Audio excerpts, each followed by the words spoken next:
Hello dear students, आज हम पढ़ेंगे कक्षा 10 गणित की प्रश्नावली 1.1 के प्रश्न संख्या 6 को। चलिए आज की क्लास को स्टार्ट करते हैं। उससे पहले यदि आपने इस वीडियो को लाइक नहीं किया है, वीडियो को लाइक करेगा, चैनल पे पहली बार है चैनल को सब्सक्राइब जरूर करेगा।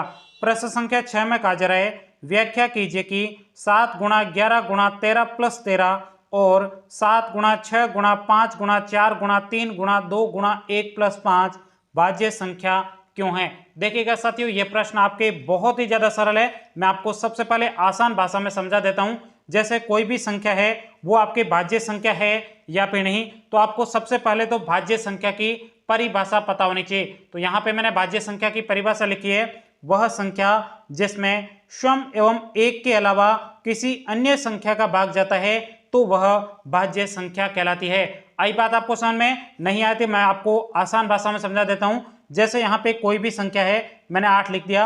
अब यहाँ पे आपके परिभाषा में कहा जा रहा है स्वयं, तो यहाँ पे 8 में 8 का भाग कितने बार जाएगा, एक बार जा रहा है। उसके अलावा कह रहा है 1 का भाग, क्या 8 में 1 का भाग जाता है, बिल्कुल जाता है। कितने बार जाएगा, 8 बार जाएगा। उसके आगे कहा जा रहा है स्वयं एवं एक के अलावा किसी अन्य संख्या का भाग जाता है। क्या आप मुझे बताइए, 8 में किसी अन्य संख्या का भाग जाता है, बिल्कुल जाता है। 4 का भी भाग जाता है, 2 का भी भाग जाता है। इसका मतलब ये 8 कैसी संख्या है, भाज्य संख्या है। इसी प्रकार के मुझे आपको कमेंट्स करके बताना है। जैसे यहाँ पे एक 6 संख्या लिखी है, क्या यह भाज्य संख्या है या फिर नहीं, मुझे अभी आपको कमेंट्स करके बताना है। जल्दी से कमेंट कर दीजिएगा।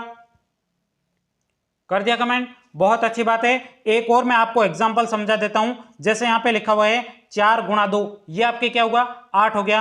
अब आप मुझे बताइए यहाँ पे 4 का भाग जाएगा, बिल्कुल जाएगा, क्योंकि 4 में से 4 कट जाएगा, शेष आपके क्या बचेगा, 2 बचेगा। उसी प्रकार से मैं यहाँ पे लिखता हूं 12, ये आपके गुणा में 13 हो जाएगा। अब आप मुझे बताइए, क्या इस संख्या में स्वयं यानी 12 और ये आपके 13, इसका भाग जाएगा, कितने बार जाएगा, एक बार जाएगा। उसी प्रकार से यहाँ पे लिखा हुआ है 12 गुणा 13, क्या इसमें 1 का भाग जाएगा, बिल्कुल जाएगा। इसके सिवाय आपके किसका भाग जा रहा है, तो यहाँ पे देखिएगा 12, ये आपके कोष्टक में 13। अब यहाँ पे यदि मैं 12 का भाग देता हूं तो 12 से 12 कट जाता है, इसका मतलब इसमें 12 का भी भाग जा रहा है। तो ये कैसी संख्या है, भाज्य संख्या है। तो आइएगा बिल्कुल सिंपल तरीके से हम इस प्रश्न को सोल्व करते हैं। सबसे पहले यहाँ पे हम लिखेंगे हल।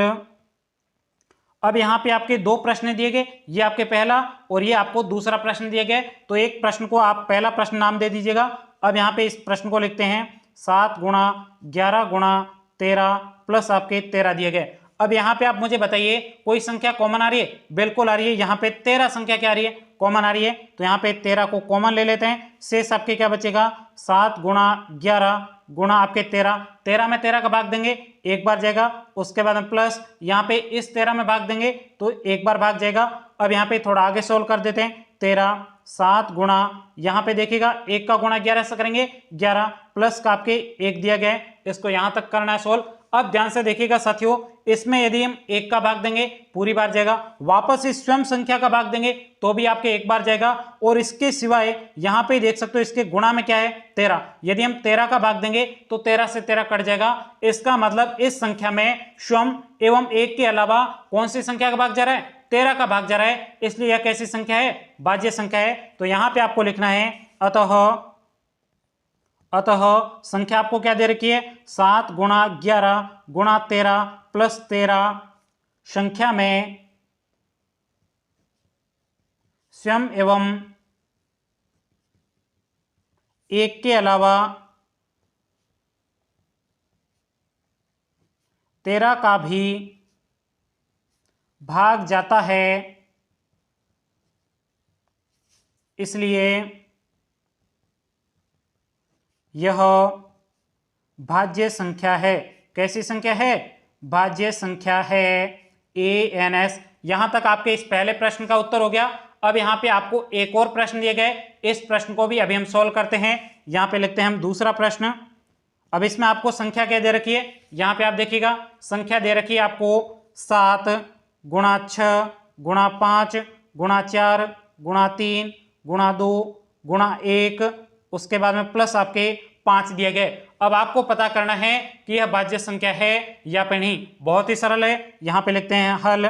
अब देखिएगा यहाँ पे कोई संख्या कॉमन आ रही है, देखिएगा प्लस के बाद में आपके 5 लिखा हुआ है और यहाँ पे भी एक 5 लिखा हुआ है। इसका मतलब इसमें 5 क्या आ रहा है, कॉमन आ रहा है। तो यहाँ पे 5 कॉमन ले लेते हैं। शेष आपके क्या बचेगा 7 गुणा 6 गुणा 5 में 5 का भाग एक बार जाएगा। उसके बाद में शेष बचा 4 गुणा 3 गुणा 2 गुणा 1 और यहाँ पे प्लस, अब 5 में 5 का भाग एक बार जाएगा।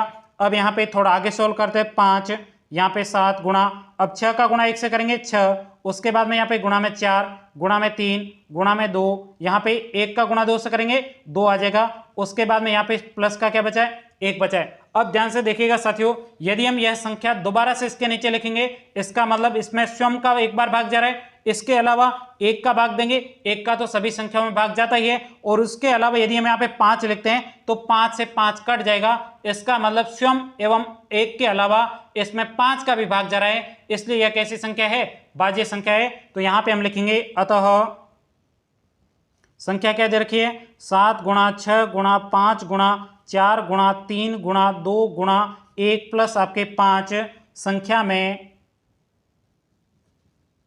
स्वयं एवं